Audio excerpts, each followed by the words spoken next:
Welcome back to BVarsity Live. 3 segments to go here, 45 minutes, and we have Jarudd Prosser of Taft High on the phone. Coach, can you hear me? I can hear you. How are you doing? I'm good. How are you? Not bad, not bad. Coach Prosser's out driving the wild roads out there in southwest Kern County, but Trevor's out somewhere roaming the halls here, I think. He's not with us. I don't know what happened to him, but Justin and I are here, and, well, Coach, what's the story there out at Taft this year? How do you feel about the team so far? I think along with other coaches, this is an exciting time. I think everybody's probably feeling pretty good.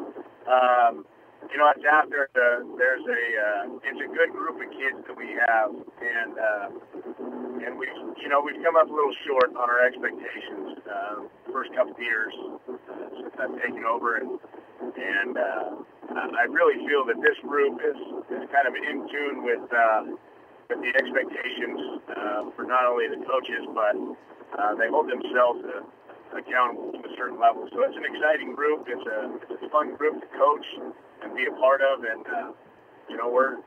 motivation is out high right now. Well, that's good to hear. Do you have a lot of experience back from last year's team, and if so, who are kind of the guys that you'll lean on in their second and third years as starters? It's kind of it's the tale of two sides, kind of, because on offense, in critical positions like the offensive line, we returned 4 out of the 5 starting guys. We started 2 sophomores all season long on the offensive line last year, and so we returned 4 out of the 5 of the starting linemen, which is huge. And skill guys were a little young. Quarterback, we have a junior and a senior competing. I feel comfortable with both of them. Their skill sets, similar skill sets. That's Kevin Howell, number 7. He's one of them. He's the junior, and Matt Osborne, the senior.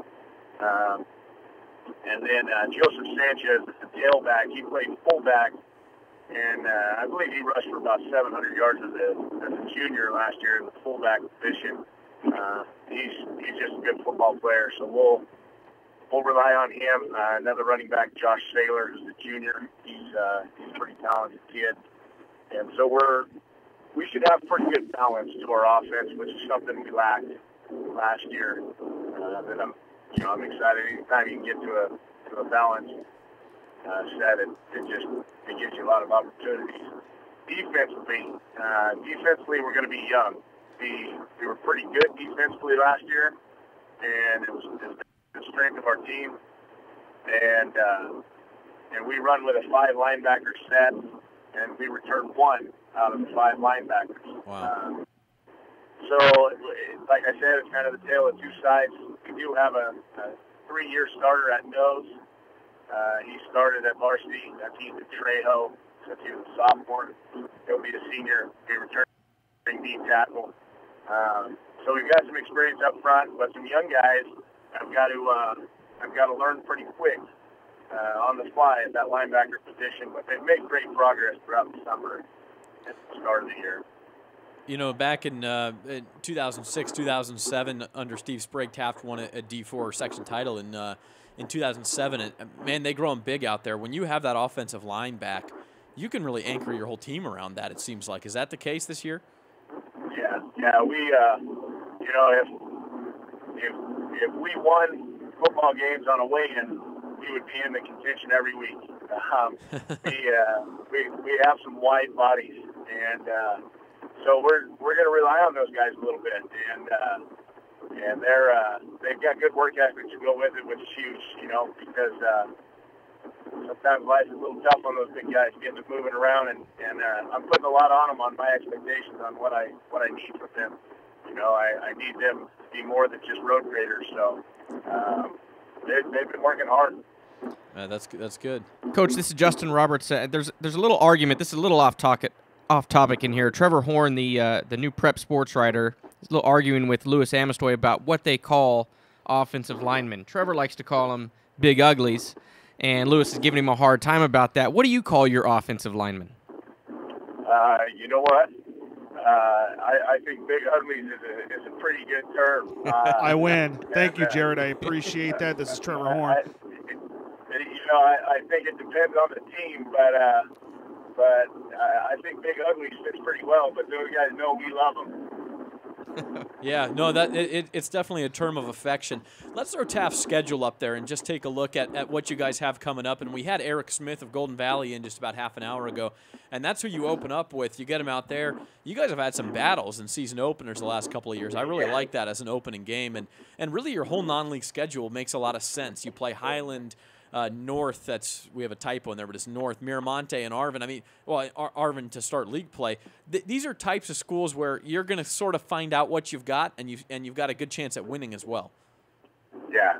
You know, we this is the first year with not Golden Valley, but with North and Miramonte and Highland, and basically, my main goal was we were lacking freshman games for the last few years because some of the schools we were playing against, they couldn't field the freshman team, and so we were down freshman games. So I really try to make an effort, because I think it's critical that those guys get some experience under their belt.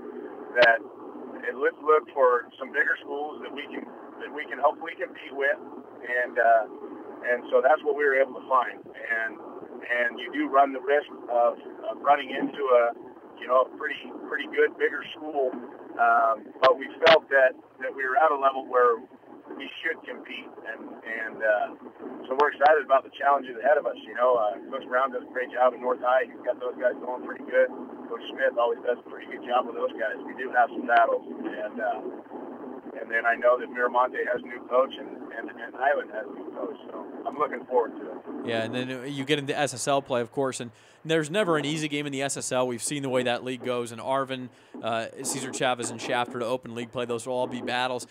Maybe it's good. You get Wasco and Bakersfield Christian. I don't know how you feel about it, Jarudd, but most people point to those two teams as the favorite. They've won the league the past 2 years, and you get them towards the end of the season. Is that a good thing?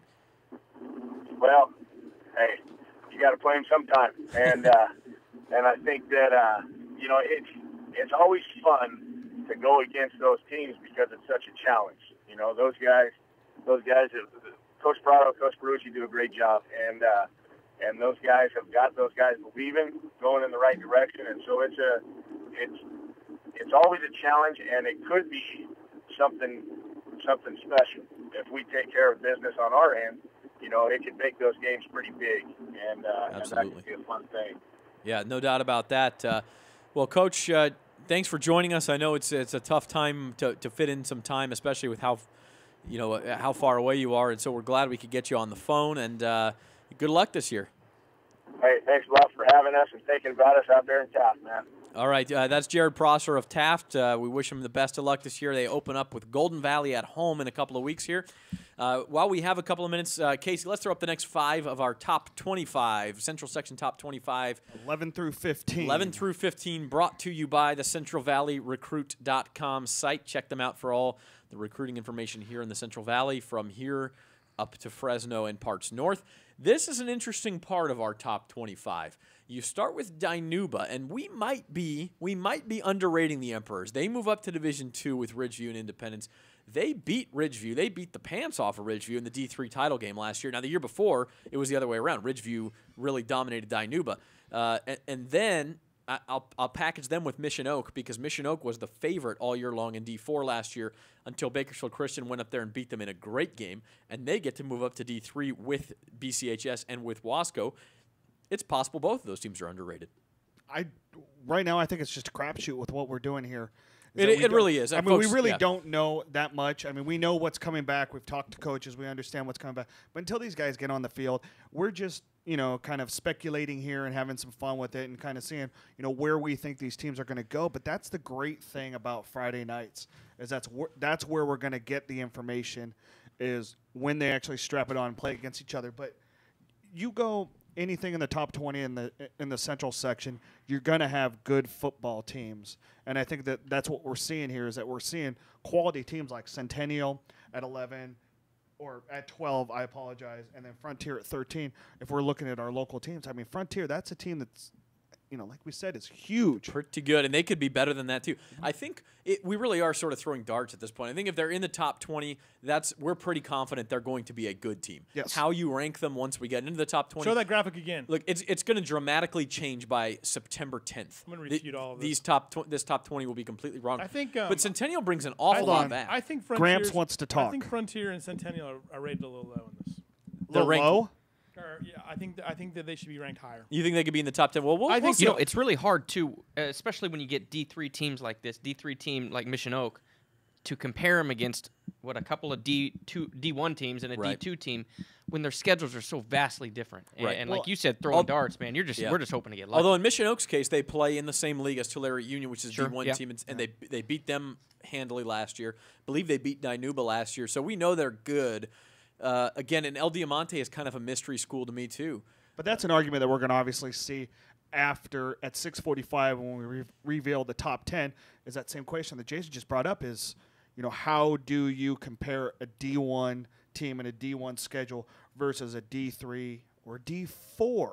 I won't say who that D4 team is, but we will definitely talk about that. We'll have 15 minutes here at the end of the show. We have a to kinda D4 team in the top 10? We might have. No, we do not. I apologize. Yeah. They were a D4. They are now a D3. Well, now you're just giving it away. But I will say, Lewis, you think Don't mind the Centennial new and guy. Frontier should be higher. When we unveil the top 10 at 6:45, I want to know who you think Who are you should gonna be move out? thrown out of the top 10 to move Centennial. Because, by Anybody the way, from Clovis? you Can't may answer not that know this, yet. but you only get 10 in the Anybody top from 10. Clovis?